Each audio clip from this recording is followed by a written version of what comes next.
kedermawanan Rasulullah Shallallahu Alaihi Wasallam dengan bersedekah. Dari Ibnu Abbas radhiyallahu anhuma berkata, Rasulullah Shallallahu Alaihi Wasallam adalah manusia yang paling dermawan, dan kondisi beliau paling dermawan adalah di bulan Ramadan, di saat bertemu Jibril alaihi salam, di mana Jibril alaihi salam sering bertemu beliau pada setiap malam hari dari bulan Ramadan. Lalu Jibril mengajarkannya Al-Quran, dan sungguh Rasulullah Shallallahu Alaihi Wasallam adalah manusia paling cepat dermawan dengan kebaikan daripada angin yang berhembus. Hadis riwayat Bukhari dan Muslim. Dari Jabir radhiyallahu anhu berkata, tidaklah pernah sama sekali Rasulullah Shallallahu Alaihi Wasallam diminta suatu harta, lalu beliau berkata tidak. Muttafaqun alaih.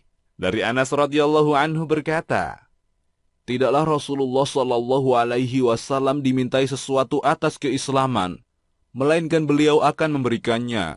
Sungguh, seseorang telah datang kepada beliau, lalu beliau memberikan kepadanya domba yang berada di antara dua gunung. Kemudian orang tersebut kembali kepada kaumnya seraya berkata, wahai kaumku, masuklah kalian ke dalam Islam, karena Muhammad itu memberikan pemberian kepada orang yang tidak takut akan kemiskinan. Hadis riwayat Muslim. Dari Aisyah radhiyallahu anha, bahwasanya para sahabat menyembelih seekor domba, lalu Nabi Shallallahu Alaihi Wasallam bersabda, adakah sisa darinya? Aisyah berkata, tidaklah tersisa kecuali hanya pundaknya saja. Beliau bersabda, tersisa semuanya kecuali pundaknya. Hadis riwayat Muslim. Artinya, akan tersisa untuk kita di akhirat kelak kecuali pundaknya saja. Dikeluarkan oleh Ibnu Jarir dari Sahal bin Sa'ad radhiyallahu anhu berkata, seorang wanita telah datang kepada Nabi Shallallahu Alaihi Wasallam dengan membawa suatu pakaian berupa mantel yang terukir pada ujung-ujungnya. Lalu wanita itu berkata, wahai Rasulullah Shallallahu Alaihi Wasallam, saya datang kepada Anda untuk memberikan ini untuk Anda. Lalu Rasulullah Shallallahu Alaihi Wasallam mengambilnya, di mana beliau memang sangat membutuhkannya hingga beliau memakainya.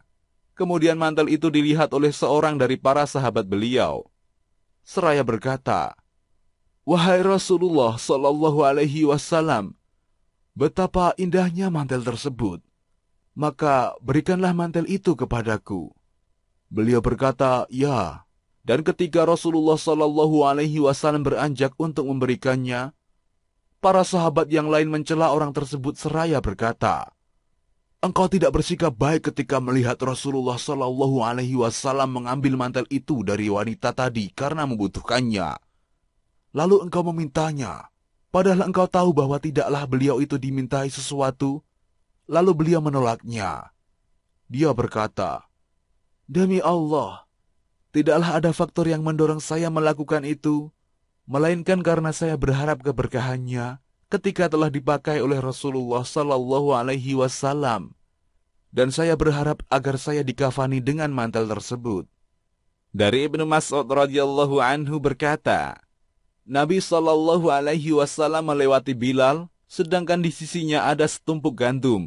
Lalu beliau bersabda, apa ini wahai Bilal? Dia menjawab, saya menyiapkannya untuk tamu-tamumu. Beliau bersabda, tidakkah engkau takut bahwa engkau memiliki masakan di neraka jahanam? Infakkan wahai Bilal, dan janganlah engkau takut kemiskinan dari Zat yang memiliki arsy. Dikeluarkan oleh Al-Bazzar dengan isnad Hasan, dan At-Tabrani dari Abu Hurairah yang semisal dengan isnad yang Hasan. Sabda beliau Sallallahu Alaihi Wasallam, dan janganlah engkau takut kemiskinan dari Zat yang memiliki arsy, adalah merupakan bentuk keyakinan dan kepercayaan kepada Allah, berprasangka baik kepadanya, dan bertawakal kepadanya, diiringi dengan melakukan sebab-sebabnya.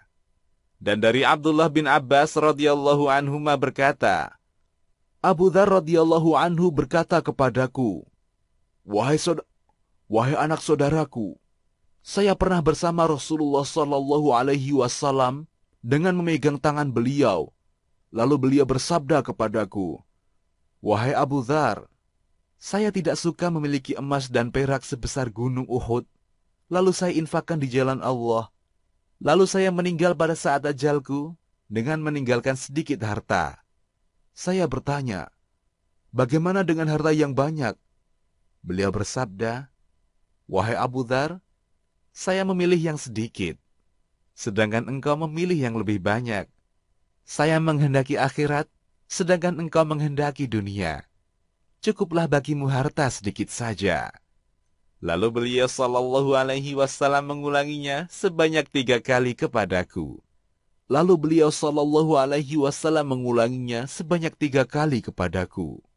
Hadis riwayat At-Tabrani dan Al-Bazzar. Demikian, Allahu a'lam. Kisahmuslim.com. Kisah penggugah jiwa.